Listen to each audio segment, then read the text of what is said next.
주신 말씀은 에스라 1장 5절로 11절입니다. 에스라 1장 5절로 11절 말씀입니다. 이에 유다와 베냐민 족장들과 제사장들과 레위 사람들과 그 마음이 하나님께 감동을 받고 올라가서 예루살렘에 여호와의 성전을 건축하고자 하는 자가 다 일어나니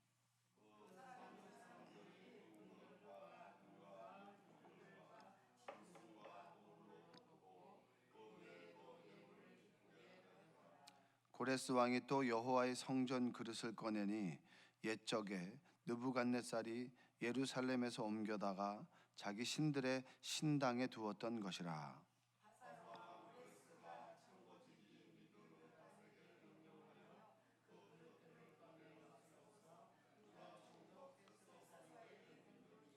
그 수는 금접시가 30개요 은접시가 1000개요 칼이 29개요.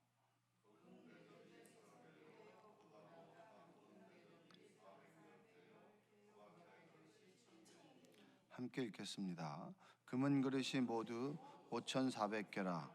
사로잡힌 자를 바벨론에서 예루살렘으로 데리고 갈 때에 세스바살이 그 그릇들을 다 가지고 갔더라. 아멘. 오늘도 하나님의 은혜가 여러분의 삶 가운데 함께하기를 주님의 이름으로 축복합니다. 어제 제가 에스라에 대해서 좀 말씀을 좀 드렸습니다. 에스라 출애굽기는 여러분 그 애굽에서 이제 광야를 지나서 가나안 땅에 들어가는 여정입니다. 근데 그 공간의 이동이라고 보기보다는 그 예배 회복이라고 보면 됩니다. 그러니까 애굽에서 하나님께 예배하지 않았던 사람들이 광야를 지나서 하나님과 계약을 맺고 그리고 하나님의 백성으로 예배하는 공동체로 변화되는 모습. 그래서 하나님께서 지시하는 땅으로 가게 될 때 예배 공동체로 서는 모습, 그것을 이제 출애굽기의 핵심이라고 이렇게 얘기할 수 있는데, 그런 관점에서 보자면 나라가 무너졌습니다. 나라가 무너진 상태에서 그들에게 있어서 가장 신앙의 중심이 뭐냐? 신앙의 중심이 뭐냐? 너희들의 인생과 너희들가 가지고 있는 국가의 정체성이 뭐냐? 라고 했을 때 그들에게 있어서는 예배입니다. 예배.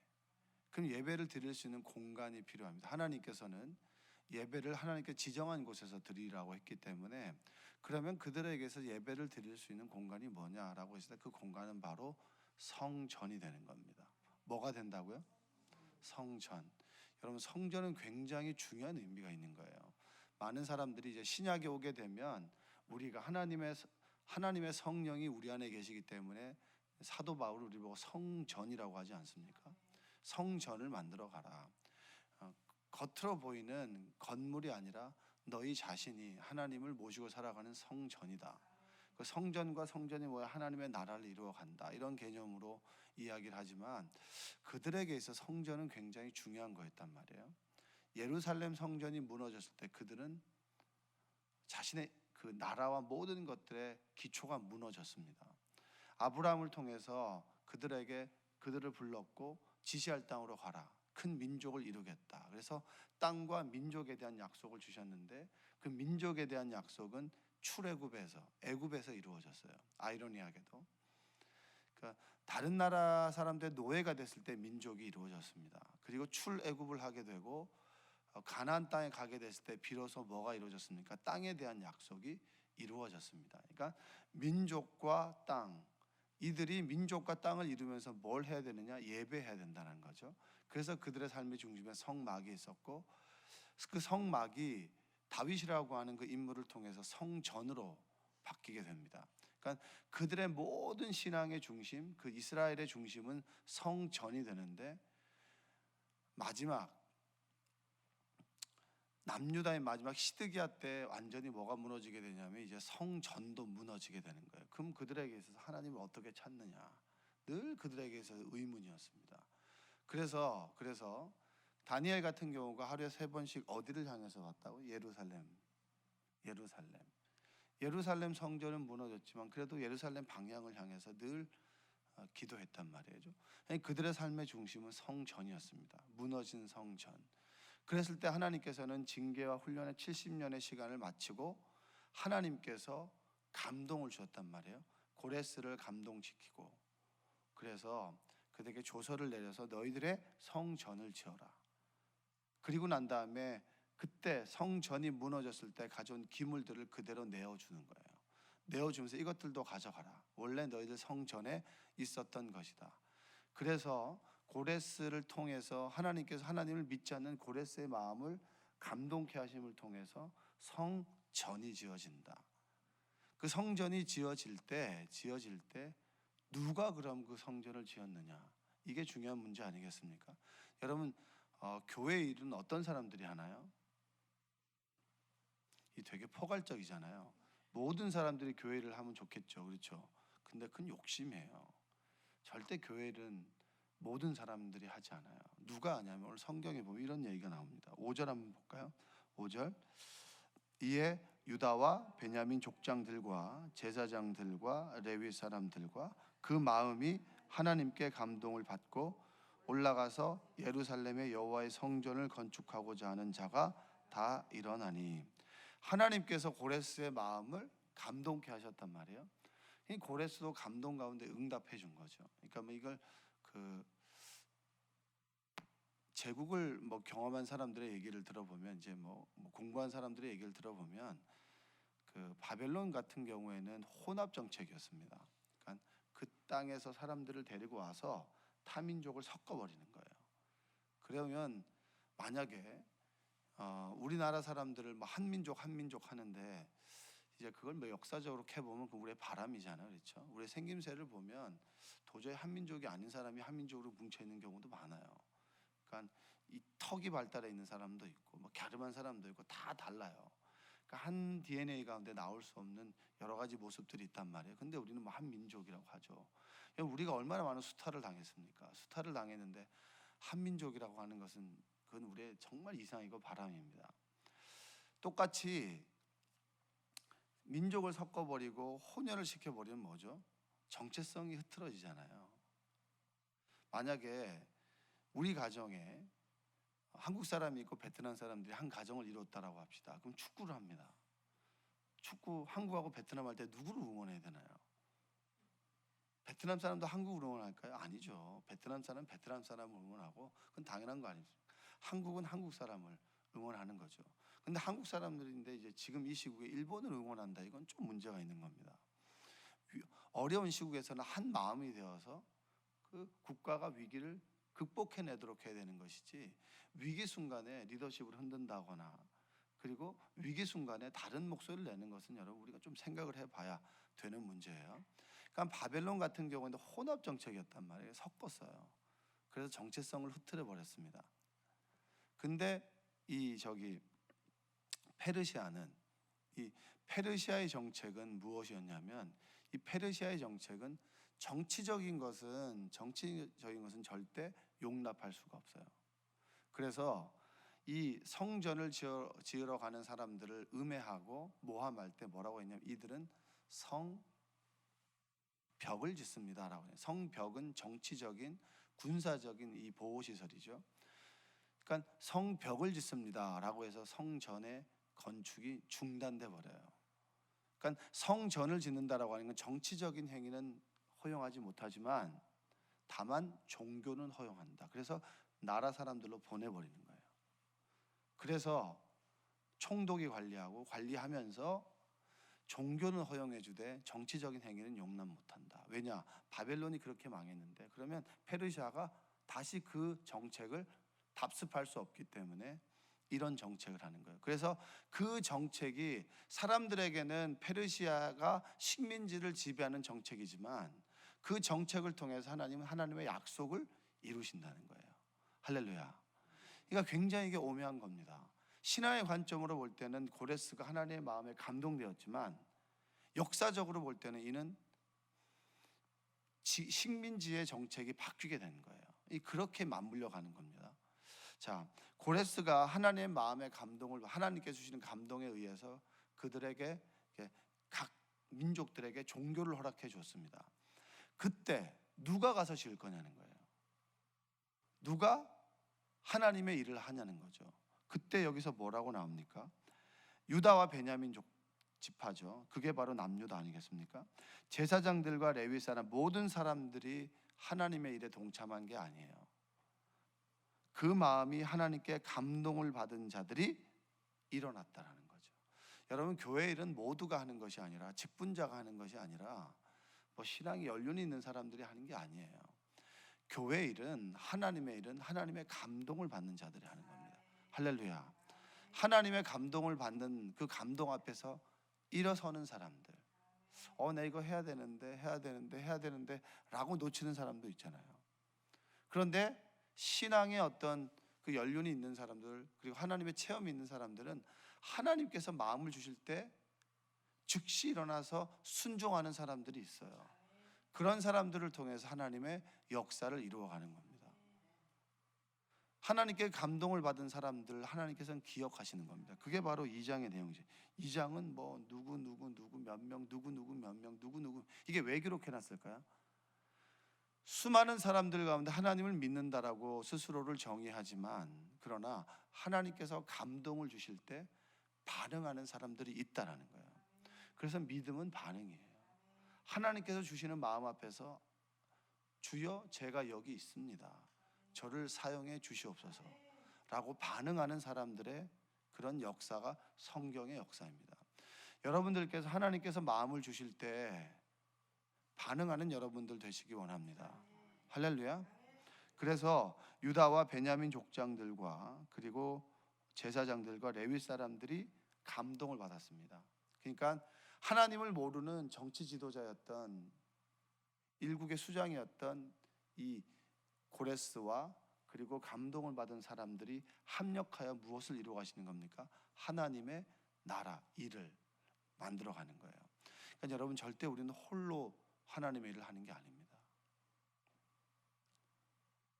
하나님과 하나님의 마음에 감동된 사람이 함께 모여 일을 하고, 그 함께 모이는 과정 속에서 그 모습을 보고 또 감동하는 사람들이 붙어서 하나님의 일을 이루어가는 겁니다. 처음부터 모든 환경과 조건이 갖추어져서 일하는 건 절대 아니에요. 누군가가, 여러분 여기도 뭐 유다와 베냐민 족장과 제사장과 레위 사람들이라고 나오지만 처음엔 누가 일어났을까요? 누구 한 명이 일어나지 않았을까요? 누구 한 명이 일어나는 걸 보고 그래, 나도 늘 이런 꿈을 꾸었었지라고 하면서 자신 삶의 터전을 벌인다라고 하는 게 얼마나 어렵습니까? 수많은 아브라함들이 모인 거예요. 한 명의 아브라함이 아니라 한 명의 아브라함을 통해서 이스라엘 민족이 만들어졌는데, 이 포로기가 끝나고 난 다음에 다시 예루살렘으로 돌아간다, 자 성전 지어라라고 했을 때 많은 사람들에게 모든 자유가 허용되었지만 그것에 응답하는 아브라함들이 한 사람 모이고 한 사람 모이고 한 사람 모이고, 그랬을 때 자신의 삶을 희생하고 자신의 삶을 헌신하고자 하는 사람들, 그 사람들을 한 사람 한 사람이 모여서 하나님의 역사를 이루어간다. 그게 바로 에스라의 기록입니다. 여러분들이 하나님께서 마음을 주실 때 조금 손해볼 줄 아는 은혜가 있기를 원합니다. 받기만 하는 사람들이 있잖아요. 받아야 될 때가 있죠. 어린아이 때나 어머니의 사랑, 부모님의 사랑, 주변의 사랑들을 받아야 됩니다. 그런데 어른이 되게 되면 뭐죠? 부모가 아이에게 사랑을 구걸한다면 그게 말이 됩니까? 안 됩니까? 내가 사랑을 받고 성인이 되었을 때는 이제 사랑을 나누어 줘야 된다는 거예요. 내가 늘 받아왔다면 이제 줄 줄 아는 거, 조금 손해볼 줄 아는 것도 우리 그리스도인의 삶입니다. 손해볼 줄 아는 여러분 되시기 원합니다. 저 사람과 나 사이에서 좀 손해볼 줄도 있어야 되죠. 그러나 늘 받기만 하려고 하고 늘 받기만 하려고 하면 안 되죠. 우리 주변에도 그런 사람들 많이 있잖아요. 절대 이 지갑 안 여는 사람들 있잖아요. 여러분들이 그런 분이 안 되길 주님의 이름으로 축복합니다. 늘 저 사람 보면 그래도 한 밥 한 끼 대접하고 싶고 뭔가 한번 대접하고 싶은 마음, 그런 마음들이 그리스도의 마음 아닙니까? 내 돈이 소중하다면 대접하는 저 사람도 돈도 굉장히 소중한 거예요. 받아야 될 때라면 감사히 받고, 그리고 줄 수 있다라면 기쁜 마음으로 주는 거. 그러니까 저는 사실은 받는 걸 잘 못했었습니다.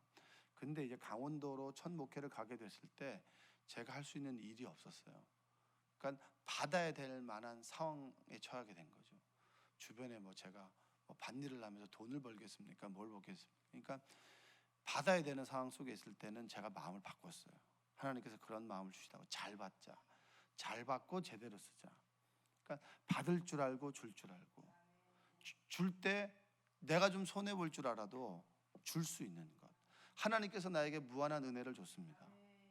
무한한 은혜를 받았는데 내가 하나님께 헌신할 수 있는 때도 있어야 되는 거 아니겠습니까? 그게 주고받는 거죠. 늘 하나님께서 나에게 주시기만 하고 나는 드리는 것에 인색하는 것은 여러분 올바른 신앙이 될 수가 없어요. 하나님과 올바른 관계를 맺었다고 할 수가 없습니다. 오늘 기록에 보면 뭐가 나오냐면, 자, 6절 한번 읽어볼게요. 6절. 자, 시작. 그 사면 사람들이 은그릇과 금과 물품들과 짐승과 보물로 돕고 그 외에도 예물을 기쁘게 드렸더라. 내가 하나님께 구원의 은혜를 받고 늘 하루하루 살아갈 때 하나님께서 내 삶을 인도하시고 도와주십니다. 그러면 내가 하나님께 드릴 수도 있어야 되는 거 아니겠습니까? 하나님께서는 그 물질의 양과 물질의 질을 원하는 것보다는 내 마음의 중심을 원하는 거예요. 내가 얼만큼 생각하고 있는가, 내가 정말 하나님을 얼만큼 기억하고 있는가. 그게 어떻게 보면 내 삶 속에서의 헌신이요, 내 삶 속에서 드리는 예물 아니겠습니까? 자, 감동을 받고 일어나는 사람들은 모든 것이 갖춰진 상황 속에서 몸만 간 게 아니에요. 그 상황 또한 만들어 갔어야 되는 거예요. 내가 내 물질을 내어서 내가 그 예루살렘의 황폐한 곳에 살아갈 수 있는 모든 것들을 자신이 가지고 와야 됐던 거예요. 그러니까 초기에 자신의 삶의 헌신과 희생과 피를 뿌려서 성전을 지으러 가야겠다라고 생각했던 사람들입니다. 그러니까 이 사람들은 얼마나 보배롭고 존귀하게 여기겠어요. 여러분, 여러분들에게 맡겨진 교회를 사랑하시기 바랍니다. 그 사랑은 립 서비스가 아닙니다. 내 몸을 드리고 내 마음을 드리고 내 때로 물질을 드리고 내 눈물을 드리고, 그러면서 성전이 지어진 거 아닌가요? 여러분, 이 성전이 완성된 가운데 있지만 이러한 성전이 되기까지 누구의 피와 누구의 땀과 누구의 헌신이 있었을까요? 먼저 목사님의 헌신이 있잖아요. 아무것도 없는 과정 속에서 하나님께 주신 마음을 믿고 이 성전을 지어갈 때 죽고 싶은 마음이 없었겠습니까? 그런 얘기 안 하셔서 그렇죠. 빚을 갚아 나가고 늘 하나님 앞에 설교해야 되고 그 쪼여오는 그 상황 속에서 늘 무엇을 했겠습니까? 하나님께 기도했겠죠. 하나님 주시는 힘과 헌신과 이것이 왔다 갔다 하면서 지금의 이 성전이 지어지지 않았겠습니까? 그냥 되는 것은 아무것도 없어요. 누구의 헌신과 기도와 희생으로 인해서 무엇인가가 만들어지는 거예요. 그게 하나님의 일입니다. 이번에 공사할 때도 여러분 많은 사람들이 있지만 정말 오는 사람들은 정해져 있죠. 근데 그분들이 얼마나 감사한지 몰라요. 하나님께 감동을 받고 우리 교회를 사랑하는 마음으로 자신의 일을 감당할 때 그것을 통해서 이 성전이 세워져 가고 하나님 나라가 이루어져 가는 거 아니겠습니까? 그 속에 서로 돕고 서로 위로하고 서로 사랑하고 그러면서 우리는 믿음도 자라가고 그 속에서 하나님의 역사를 보면서 공동체가 성장해 나가는 거, 그게 바로 이 에스라에서 말하는 성전을 감동을 받은 사람들이 성전을 짓기 위해서 나온 사람 아니겠습니까? 여러분, 힘들고 어려울 때 여러분들이 여러분의 자리를 지켜나가시기 바랍니다. 할렐루야. 힘들고 어려우면 자라목 들어가서 쏙 들어갔다가 좀 편해지면 나오고, 그러한 삶이 아니라 힘들고 어려울 때 함께 땀 흘리고 또 서로 실망하고 좌절하다가도 하나님께 나와서 기도하면서 자신의 한계를 깨닫고 성령의 도우심 가운데 다시 일어서서 하나님을 감당하고, 그 사람들의 기록 아니겠습니까? 우리 교회도 보면 수요일날 밥을 줘요. 수요일날 밥 주는 교회 있어요? 없어요. 하기 싫어하거든요. 주일날에 사람을 사서 밥을 하는 때, 제가 이제 99년도에 남대문에 있는 교회에 있을 때 주일날 사람을 사서 국수를 했습니다. 국수를 사 먹었어요. 1,000원 주고. 근데 수요일날 밥을 주는 교회는 제가 예전에 한 교회 한번 들어봤었어요. 작은 교회. 수요일날 밥을 줘요. 수요일날 그 예배 전에 제가 할 수 있는 최선은 뭐냐, 맛있게 먹는 거예요. 그것만으로 기뻐하니까 이게 얼마나 감사한 겁니까? 차려주는 밥을 먹기만 하면 되는 거예요. 그 밥을 하기 위해서 수많은 사람들의 감동을 받은 이들의 헌신과 희생이 있는 거죠. 그래서 교회가 세워지고, 그러니까 수요예배 인원이 여러분 꽤 많은 거예요. 한 100명 조금 안 되게 나오거든요. 굉장히 많은 겁니다, 이 규모에 비해서. 그러니까 그 감동에 의해서 은혜 받을 사람들이 오고, 하나님께서 그 또 감동을 부어주시고, 여기서 하나님과의 믿음 그리고 하나님과의 만남이 체험되는 거, 그게 바로 하나님께서 원하시는 교회의 모습 아니겠습니까? 하나님께서 고레스에게 감동을 주시고, 또 감동을 받은 이들이 결단해서 일어나서 합력해서 하나님의 일을 만들어간다. 자신의 것을 들여서 희생하면서 하나님께서 만들어간다. 그럼 이 공동체가 하나님께서 기뻐하는 공동체가 되지 않겠습니까? 하나님께서 원하시는 공동체가 되지 않겠나요? 왜 하나님께서 예루살렘으로 성전을 만들어 가라고 하시냐? 여러분, 큰 두 축이 있어요. 구약에서는 이 시내산에서 맺은 언약이 있습니다.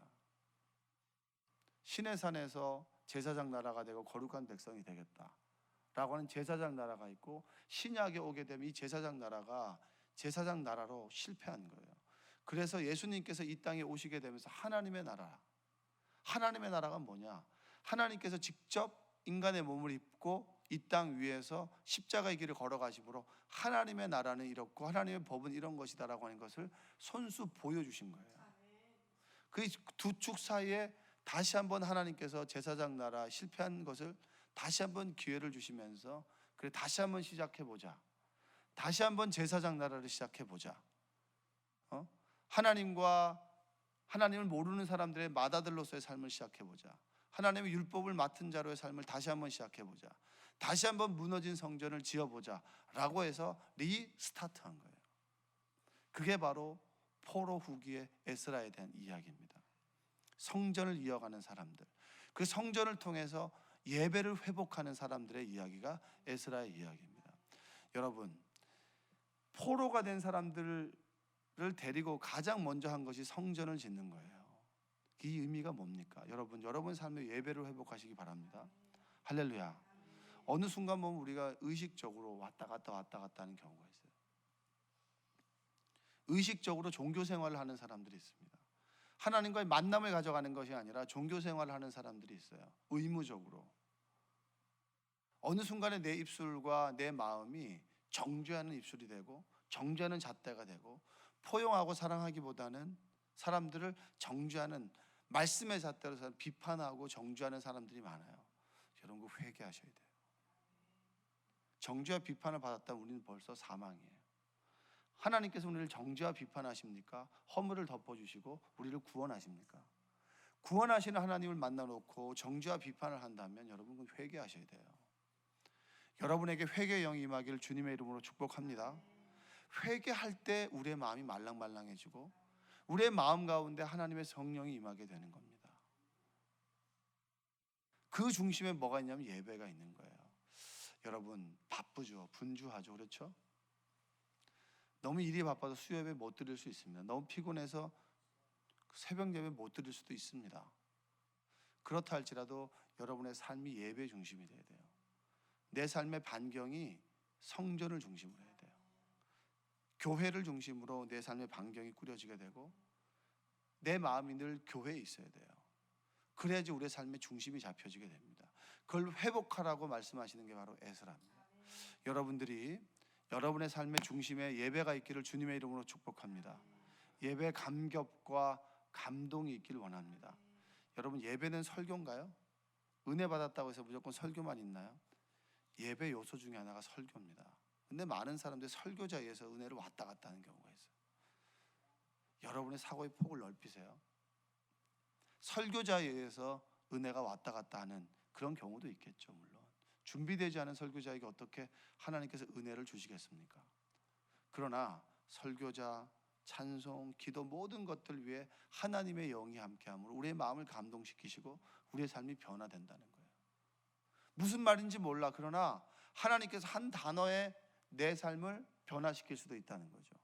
한 찬송의 한 구절을 통해서 내 마음을 변화시킬 수 있다는 겁니다. 여러분들의 삶 중에 중심에 예배가 있고 예배가 회복되고 예배를 방해하는 어떤 것들의 여러분 굴복하지 않고 끝까지 여러분의 삶의 예배를 지켜나가시기를 주님의 이름으로 축복합니다. 기도하겠습니다. 사랑과 은혜가 풍성하신 아버지 하나님 감사합니다. 하나님께 감동을 받은 이들이 모였습니다. 하나님을 예배합니다. 내 삶의 예배가 회복되게 하여 주시고 내가 드려지는 예배가 온전히 회복될 수 있도록 주여 도와 주시옵소서. 날마다 하나님의 말씀에 하나님의 마음에 감동되길 원합니다. 성령께서 우리의 마음을 감동시키실 때 반응하기를 원합니다. 주여 도와주시옵소서.